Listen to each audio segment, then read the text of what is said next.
Imagine a massive stadium, right? Like 50,000 people packed into the Oh stands. yeah, the lighting is perfectly engineered, the music is swelling. Exactly. It's got this incredible acoustic resonance. And the speaker on stage delivers a message that just, I mean, it hits every single emotional chord. Right, and you look around and people are literally weeping. They are. They're making these monumental, life-altering resolutions right there in the glow of the stage lights. They're committing to, save their marriages, quit their addictions, change the world. You can physically feel the energy vibrating in your chest. Yeah, you really can. But then imagine it's Monday morning. The real world. Right, the real world. The lights are off, the stadium is empty, and statistically speaking, absolutely nothing in the actual lived reality of those 50,000 people has changed. Not a single thing. Their neighborhoods look exactly the same. Their hidden habits are just entirely intact. And it makes you wonder, why does the human brain so deeply crave the sensation of total transformation while simultaneously, I mean, fighting the actual mechanics of it with every fiber of its being?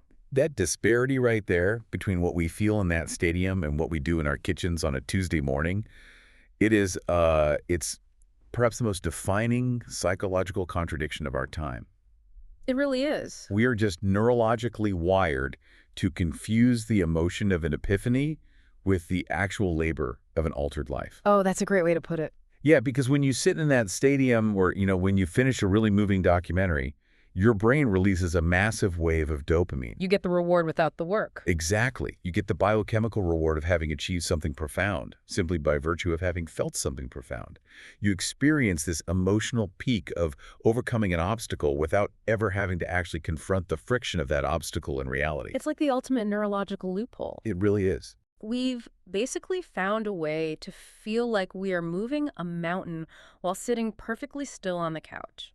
And, for you listening to this deep dive right now, you are very likely caught in this crossfire.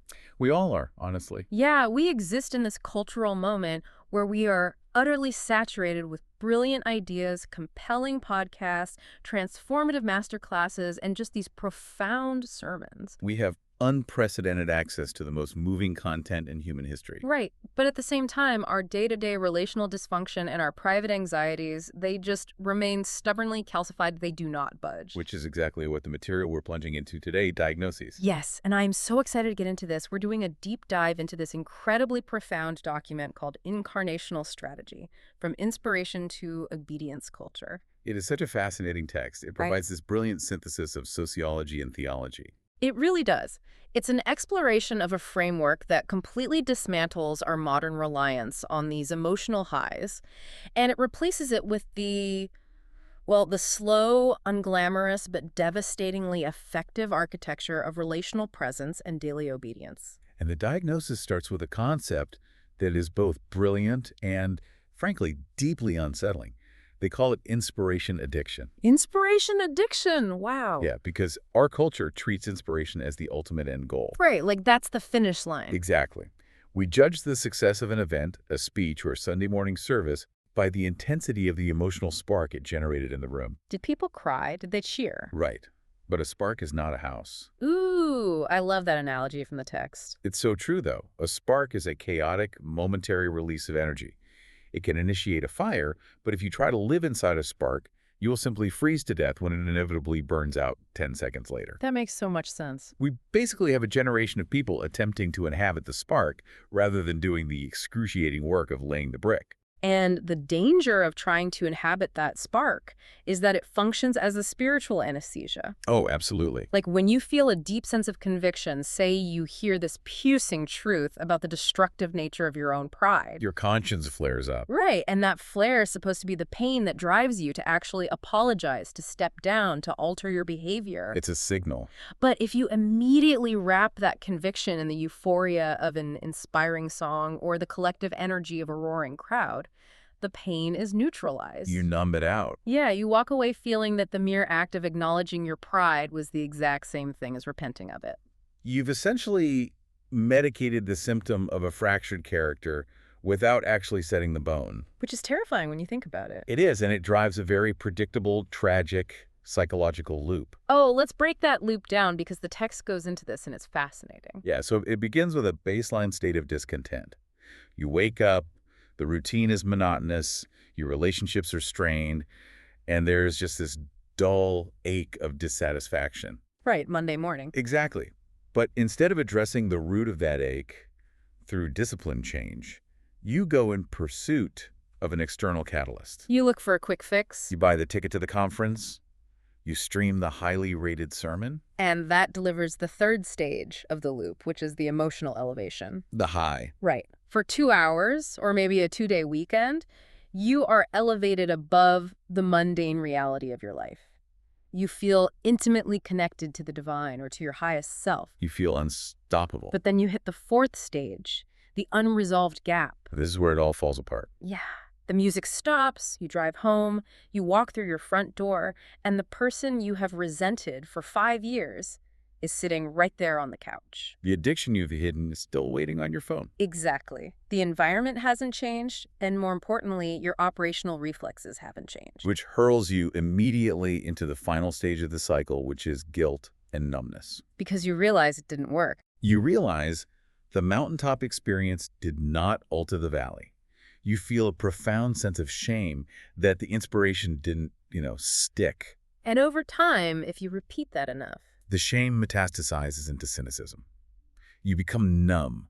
You start to subconsciously believe that real change is just impossible. so you just keep chasing larger and more intense hits of inspiration just to feel anything at all. Right. You become an addict seeking a high, confusing the high with actual health. But wait, let me push back on this a little bit, okay? Sure. Isn't there a massive risk here in demonizing the high? Because if you strip away the big, inspiring moments, the beautiful music, the compelling rhetoric, don't you lose the very mechanism that wakes people up from their apathy in the first place? That's a fair question. Like, if you reduce community transformation to just a cold, clinical list of behavioral changes, it sounds like an incredibly legalistic, suffocating environment. I mean, we need the emotional catalyst just to get out of bed sometimes. Well, the material actually doesn't argue for the eradication of inspiration. It totally recognizes that awakening is a vital human necessity. The problem is not that inspiration exists. The problem is that inspiration has been completely severed from practice. Right. They aren't tied together anymore. Exactly. To use an ancient metaphor referenced in the text, you can hear a truth and see your true condition as clearly as looking in a mirror. But if you walk away from the mirror and immediately forget what you look like, the act of looking was meaningless. The self-deception lies in believing that the act of observing your flaws is the same as correcting them. Precisely. Or take the structural analogy of the builders from the source text. Oh, the house on the rock and the house on the sand. Yes, so one builds on sand, one builds on rock. Now, both builders hear the exact same inspiring blueprint. Both have the same information. I went to the same conference. Right. But in the ancient Near East, building on sand meant building in a wadi. A wadi is a dry riverbed that looks completely solid, smooth, and perfect during the dry season. It is the path of least resistance. It's the easy, highly visible win. You get the house up quickly, everyone admires it, it looks fantastic in the sunlight. But the structure of the house isn't tested by the sunlight. It's tested by the inevitable flash flood. The Monday test. Yes, the Monday test. Yeah. Building on the rock meant doing the grueling, invisible work of excavating the bedrock. You have to dig deep into the earth before you ever lay a foundation stone. And nobody sees that work. Nobody. It doesn't look impressive to the neighbors at all. But when the environmental pressure shifts, when the flood hits, the house stands. Wow. And the diagnosis here is that we have built a massive infrastructure of spiritual and personal development that operates entirely in the dry riverbed. It's highly visible, it goes up fast, and it is catastrophically fragile. Exactly. So this brings the entire modern philosophy of leadership and influence into a really harsh light. It really does. Because if the stadium event and the viral broadcast and the massive conference are all fundamentally operating in the dry riverbed, what does excavating the bedrock actually look like? That's the core question. Right. If broadcasting information to a crowd from a stage fails to restructure human habits, what is the alternative mechanism for change? Well, the alternative requires a total inversion of how we think about power, distance, and influence. Okay, unpack that. The ultimate architectural model for this, according to the text, is the historical theology of the Incarnation. The incarnational strategy. Right. The concept that the divine logos, the ultimate truth, did not remain as an abstract philosophy or a distant set of moral decrees. It became flesh. Exactly. It took on physical flesh and moved into a specific, messy human neighborhood. And the text points out that this is not just a theological doctrine to be categorized on a shelf, No, it is a highly specific method of social and individual transformation, because God didn't shout instructions from heaven using a divine megaphone. which he could have. If the goal was simply the efficient transfer of correct information, a booming voice from the sky would have been the fastest route. By far. Instead, you have this profound inefficiency of 30 years of total obscurity.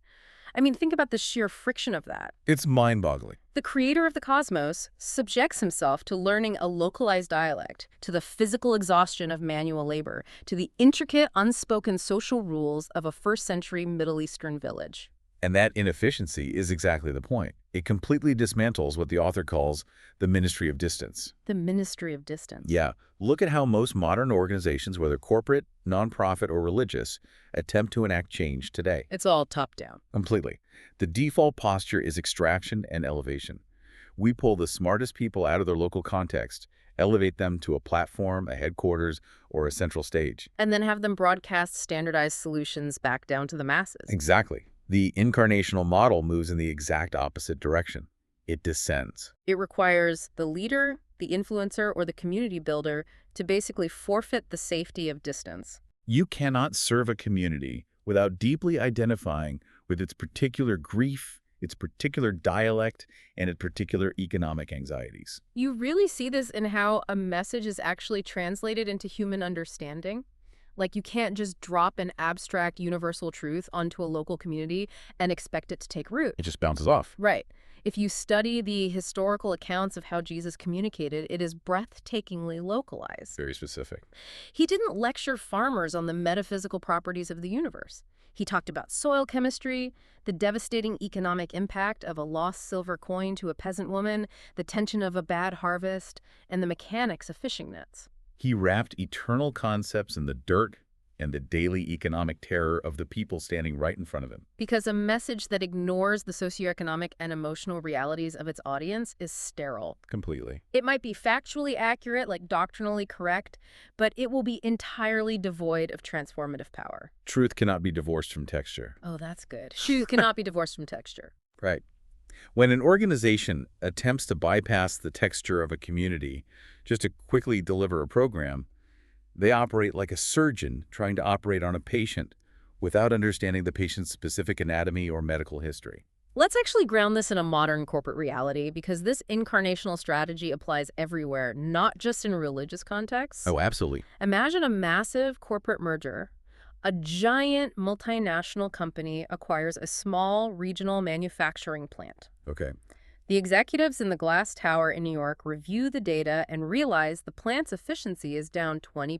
Standard scenario. Right. The standard Ministry of Distance approach is to send a company-wide email, mandate a new software tracking system, and perhaps fly a motivational speaker out to the plant for an afternoon seminar on productivity. And the result of that is immediate organizational resistance. Immediate. The workers on the floor view the mandate as an alien invasion. They nod during this seminar, and the next day they find a dozen workarounds to just ignore the new software. Because the executives in New York have no idea that the machinery on line 3 is constantly jamming due to a humidity issue in the building. Exactly. The mandate is technically correct. Efficiency must improve, but it is entirely contextually blind. So the incarnational approach would be the executive leaving the glass tower, moving to the regional town, putting on a hard hat, and working on line 3 for 6 months. Sweating alongside the floor managers. Yes, listening to the complaints in the break room, feeling the humidity issue firsthand. And by the time that executive implements the efficiency strategy, it isn't a mandate from a stranger anymore. It's a solution developed by a neighbor. The friction of the change is absorbed by the trust built through physical presence. And that concept of physical presence brings us to the sociological core of how human beings actually organize themselves. This is where the text gets really sociological. It's fascinating. To understand why incarnational presence is so effective, we have to stop looking at communities as blank spaces on a map. Right. Western individualism has deeply infected how we view neighborhoods. We tend to view a city block or a suburb as just this grid of isolated, autonomous individuals who just happen to live in proximity to one another. Like we're all just separate atoms. Exactly. But global majority cultures understand that a neighborhood is a living, breathing organism. And the material uses the Filipino concept of the barangay to illustrate this. The barangay. It is such a brilliant lens for this. It really is. It's the smallest administrative division in the Philippines, essentially a neighborhood or a local district. But it operates on a level of social complexity that is almost invisible to the outsider. Because a barangay is dense with invisible architecture. Yes. It is held together by generations of shared memory, complex webs of family loyalties, silent feuds, unspoken hierarchies of respect, and deep cultural concepts of honor and shame. It is a highly sensitive, deeply intertwined ecosystem. And if you view that ecosystem simply as a target demographic, like a blank field, where you can just drop a new church, a new nonprofit program, or a new business initiative, you will trigger the community's immune response. You are a foreign body entering the bloodstream. To actually integrate and influence that space, you have to engage in the deeply pastoral and sociological work of mapping the barangay. And mapping here isn't about demographics or census data. This is an act of intense, empathetic observation. Mapping means sitting quietly enough to figure out how the invisible power structures actually work. You have to ask questions that a spreadsheet can never, ever answer. Right. Where are the organic collision points? Where do people naturally gather when they are exhausted? What are the economic stressors that everyone feels but nobody talks about publicly? Who are the informal gatekeepers of trust? And those gatekeepers are rarely the people with the official titles. Never. Western models look for the mayor, the politician, or the wealthy donor. The incarnational model looks for the everyday nodes of the network. Like the woman who runs the Sorry Sorry store. Yes. The local neighborhood convenience window. She is arguably the most powerful sociological force on the street. Because she operates the microeconomy of the neighborhood. Exactly. She knows who's buying on credit, which means she knows whose husband just lost his job. She hears the gossip, the fears, the complaints. She is a massive repository of the neighborhood's vulnerability. Or think about the tricycle driver who navigates the narrow alleys all day. Oh, he sees everything. He sees who's visiting whose house. He knows the rhythms of the streets. Or the quiet elderly grandfather who just sits on his porch every evening. I might not have a microphone. Right, but his silent nod of approval carries more moral weight than any loud, flashy billboard you could put up in the town square. And if you bypass these people, If you ignore this dense social fabric and just set up a loudspeaker in the closet to broadcast your message, you are entirely missing the point. you become loud without being local. In a relationally dense community, the validity of a message is not judged first by its logical coherence or its objective truth. It is judged by the trustworthiness of the messenger. That is so key. If you have not invested the time to weave yourself into the fabric of the barangay, your truth is perceived as an assault. It is an interruption. You are operating as a telemarketer calling during dinner rather than a trusted neighbor walking through an open front door. So the obvious, deeply practical question is, how does an outsider actually walk through that door? Right. How do you get in without forcing it? Yeah, how do you enter an ecosystem that is so tight-knit without behaving like an imperialist or a colonizer? If the goal is not to force your way in with a massive event, how does the incarnational strategy actually penetrate the bloodstream of the neighborhood? It utilizes one of the most ancient and effective sociological strategies in human history, which the text highlights, the identification of the person of peace. The person of peace. Yeah, this is a concept drawn directly from the historical texts of the first century, specifically when Jesus is sending his followers into new, often hostile villages. In Luke 10, right. Exactly. He explicitly instructs them not to go from house to house pitching their message, but to find one specific individual, the person of peace, and to stay there. Don't bounce around. Right. To eat what is set before them, to anchor their entire presence to that one relationship. In modern network theory, we would call this person a superconnector or a primary node. Sure, but person of peace captures the relational warmth of it so much better. It really does. And this isn't necessarily the most extroverted person or the wealthiest. It is a person who possesses a unique combination of receptivity and relational capital. They are open to the outsider, they offer hospitality, and crucially, they are already trusted by the rest of the network. When you locate that person, you don't need to fight to legitimize yourself to the entire village. No, the person of peace acts as a relational bridge. Right. By receiving you into their home, they are implicitly transferring their own social capital onto you. They legitimize your presence. The community looks at the outsider and says, Well, we don't know who this is, but if the matriarch of our street trusts them enough to have them at her dinner table, they must be okay. This shifts the entire battlefield of influence from the public square to the private dining table. Entirely. It recognizes that the household, the oikos in the ancient world, is the fundamental engine of societal change. And we often think of a household today as just a nuclear family hiding in a suburban cul-de-sac. Right. Isolated. But historically, and in much of the world today, the household is an economic hub. It's a micro-community of extended relatives, workers, and neighbors. The household is the ultimate theological and behavioral classroom. You cannot fake transformation in a household. No. You can project a perfectly curated image of holiness or success on a public stage for an hour, but you cannot fake patience with a toddler at 6 in the morning. You cannot fake conflict resolution when financial stress hits the family budget. The household is where abstract beliefs actually collide with tone of voice. That's a great phrase. And when an outsider brings a message of peace, grace, or new life into a household, the inhabitants of that house get to watch the message operate in real time under stress. It honors the agents of the local culture. Instead of a foreign entity setting up a sterile artificial environment like a rented conference hall to dispense information, you are allowing the truth to incubate inside the natural, messy environment of a real family. You see this repeatedly in historical accounts. The entire trajectory of early movements didn't hinge on stadium rentals. Not at all. It hinged on people like Lydia in Philippi, a businesswoman who opened her estate, or Cornelius, a military officer whose entire network of subordinates and relatives experienced a paradigm shift simultaneously because the trusted leader of the household embraced it.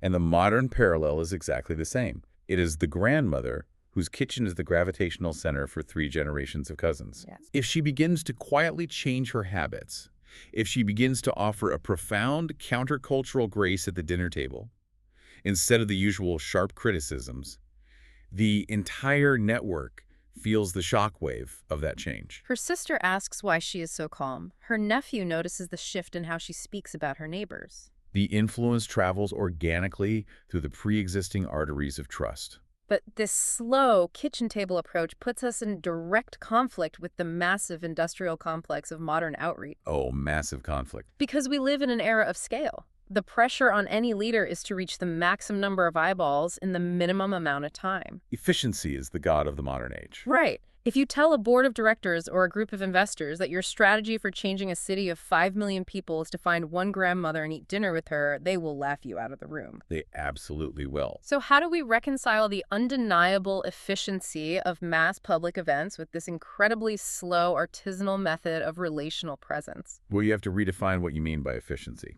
Gathering a massive crowd is highly efficient if your only goal is the distribution of information. Like an announcement. Right. If you want to announce a new product or declare political candidacy, a stadium is perfect. Sure. But if your goal is the fundamental restructuring of human character, which is what true discipleship and community transformation actually demand, then mass events are spectacularly inefficient. Because they don't last. Exactly. They suffer from a critical design flaw. Yeah. They are temporary, and therefore they are subject to spiritual leakage. Spiritual leakage. It's the exact phenomenon we talked about with the stadium at the very beginning of this deep dive. Exactly the same. You create a highly controlled, artificial environment where all the social friction is temporarily removed. Everyone in the room is singing the same song, the temperature is perfect, the lighting is focused. It's a vacuum. Right, and in that vacuum, saying yes to a massive life change feels effortless. But human beings do not live in vacuums. No, we don't. They live in dense, complex webs of pressure. When the event ends, the individual is ripped out of that supportive artificial environment and dropped right back into the hostile ecosystem of their daily life. If they made a commitment to sobriety at the event, they walk back into a household where their roommate is still drinking. If they made a commitment to patience, they walk back into an office where their boss is verbally abusive. And without a tether, without a relational structure to support the new habit, the emotional energy of the event just leaks out rapidly. Very rapidly. Within a week, the ecosystem's homeostasis wins, and the individual reverts to the baseline. So the antidote to spiritual leakage is tethered presence. Tethered presence. It means you don't just parachute in, drop an emotional bomb, and extract yourself. You stay. You endure the agonizing slowness of the mundane. You sit through the long, humid funeral wakes. You show up at the birthday parties where nothing seemingly important or spiritual is actually happening. You learn the names of the cousins. You earn the right to speak into the crisis because you were there for the boredom. But there is a crucial caveat here that the text warns about. Oh, the untethered presence trap. Yes.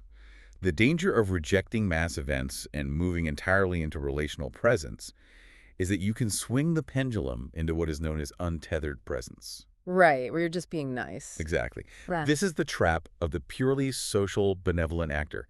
He becomes so obsessed with being a good neighbor, so terrified of being perceived as pushy or colonial, that you just blend into the background. You help paint the fences, you bring rice to the sick, you are universally liked, but you never actually introduce a disruptive truth. You never call anyone to a higher standard, to repentance, or to actual transformation. You essentially become a highly customized, very polite social worker. There is no edge. Exactly. True incarnational presence is not assimilation.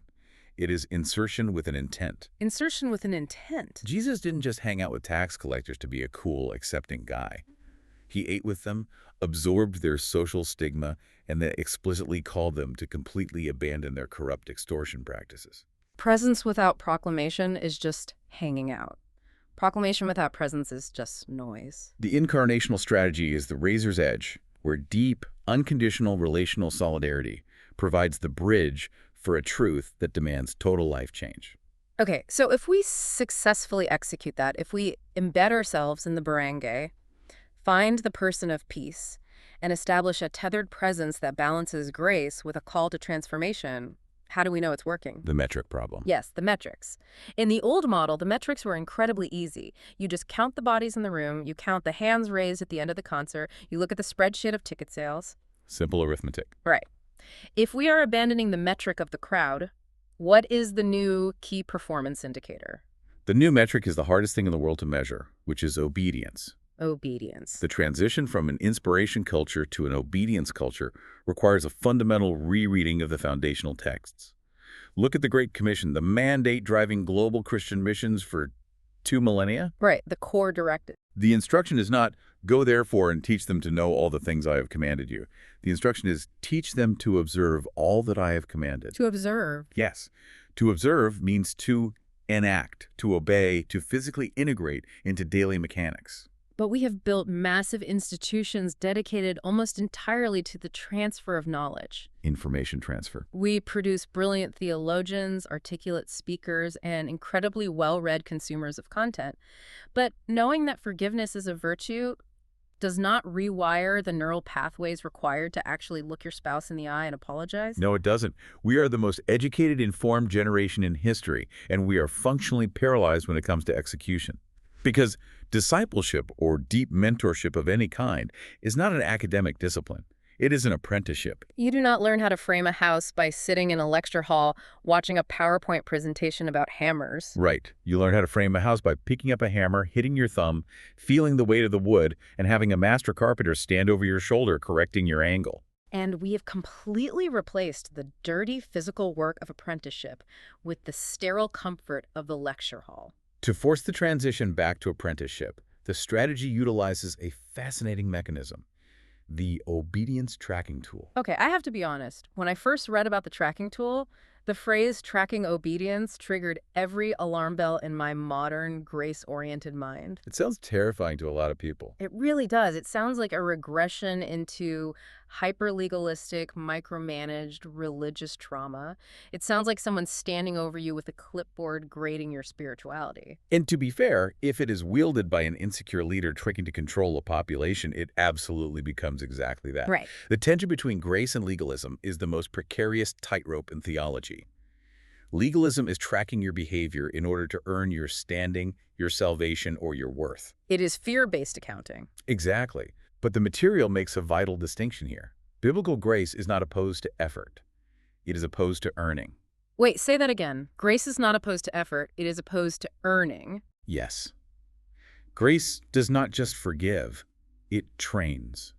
It provides the secure environment where failure is no longer fatal.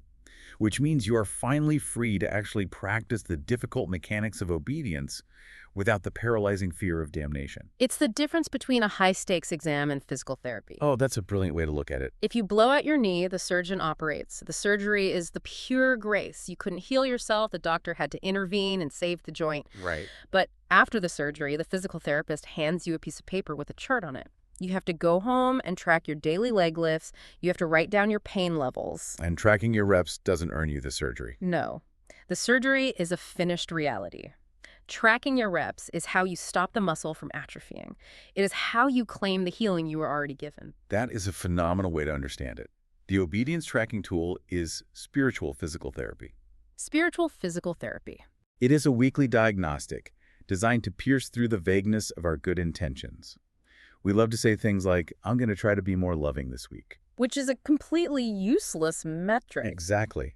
The tracking tool forces radical specificity. It asks a person to sit down and record several very specific coordinates. Like what? It asks, what is the exact truth I heard this week? What is the specific command I recognized? What was the physical action I took to obey it? And the brilliance of the tool is in the secondary questions, too. It doesn't just ask for the victory. It asks for the friction. It forces you to look at the whole picture. Right. It asks, who did I share this with?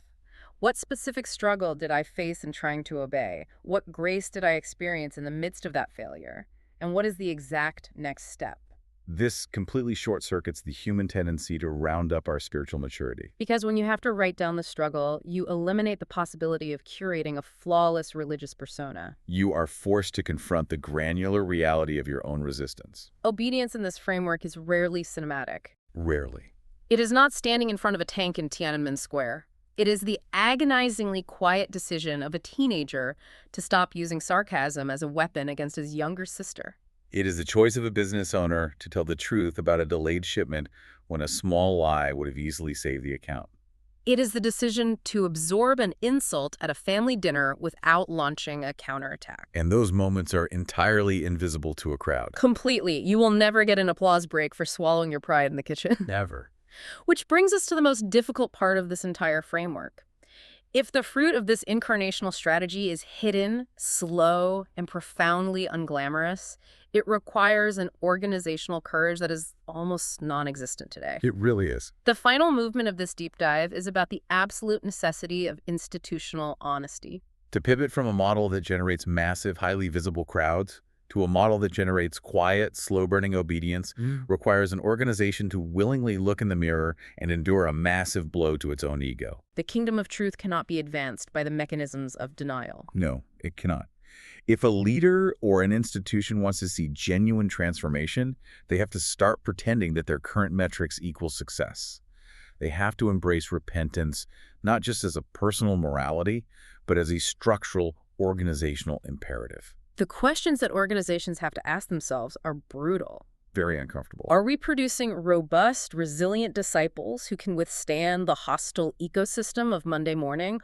Or are we simply mass-producing religious consumers who are addicted to the emotional products we manufacture on Sunday? Right. Do we actually know the social topography of the Barangay well enough to love it? Or are we just treating it as a resource to extract attendance and money from? And why is that honesty so rare? Because the psychological comfort of visibility is an intoxicating drug. It really is. If you are a leader, it is incredibly soothing to look out at a full room. It silences the imposter syndrome. It proves to the board that you are competent. So to step away from that to say, we had 1,000 people in the room, but when we look closely, marriages are still disintegrating, greed is still rampant, and the neighborhood outside our walls doesn't even know we exist, therefore we are failing. That requires a leader to decouple their personal identity from the scale of their organization. It requires you to stop confusing visibility with fruitfulness. No, that's the core issue. A massive oak tree has an equally massive root system that is entirely plunged in darkness. If you cut off the roots to make the tree look cleaner, the tree dies. The hidden work is the only thing sustaining the visible life. Exactly. When an organization finally finds the courage to admit its failures, to embrace the friction of the incarnational method, the results are staggering, but they are quiet. You don't see explosive overnight growth. No, you see the slow, glacial shifting of a community's bedrock. You see a widow who was previously invisible to the neighborhood suddenly becoming the center of a vibrant support network. You see an abusive cycle in a family broken for the first time in 4 generations. You see economic resources pooled organically to pay for a neighbor's medical bills without anyone needing to launch a formal charity campaign. Failure, when it is examined in the blinding light of truth, becomes the most profound teacher. It burns away the vanity metrics and redirects all the organizational energy into what is actually undeniably fruitful. We have covered a massive amount of ground in this deep dive. We really have. We started by diagnosing the dopamine loops of inspiration addiction, how we medicate our guilt by feeling moved without ever moving our feet. Right. We explored the sheer, beautiful inefficiency of the incarnation, where the highest truth subjected itself to the lowest, messiest human realities. And we unpacked the invisible architecture of the Barangay. The power of the person of peace and the absolute necessity of tethering our presence to the daily friction of a household. And finally, we confronted the terrifying reality of replacing crowd metrics with the quiet, grueling physical therapy of an obedience culture. If there is a single paradigm to hold on to from all of this, it is the fundamental nature of how profound change actually occurs. It operates like a seed dropped into the soil. A seed? Yeah. A seed is not a spectacle.